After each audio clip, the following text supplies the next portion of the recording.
In this short video, we'd like to give simple information about the heel rise test. The heel rise test is raising and lowering onto the ball of your foot. And we can see data here on estimating the Achilles tendon force represented in this curve. And we can see that the force is estimated to be the same on raising and lowering. We can also assess two different things. We can assess repetitions, which is most commonly done, and we can also assess height.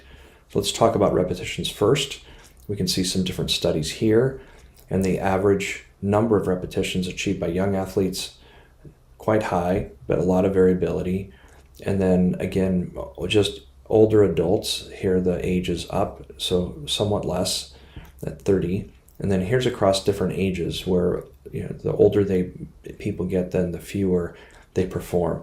The numbers here are slightly less because the patients weren't allowed to have as much upper extremity support when they did the heel rise test. So given upper extremity support, you would expect these numbers to increase.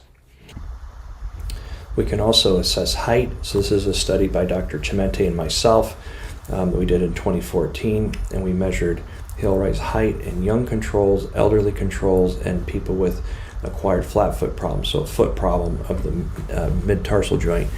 And we can see is that the young people were able to achieve heel heights that were typically 50% of their foot length or higher, up to about 90%, and that elderly controls performed a little less well, and that people with foot problems performed much less well. So the peak heights that they could get to were around 70% of their foot length. And so what this suggests is that the foot itself contributes to heel height. So that's a quick summary of the some simple aspects of the heel rise test. And just the important point is that the forces are the same, up and rising is lowering, and that you can have two ways to assess both repetitions and height.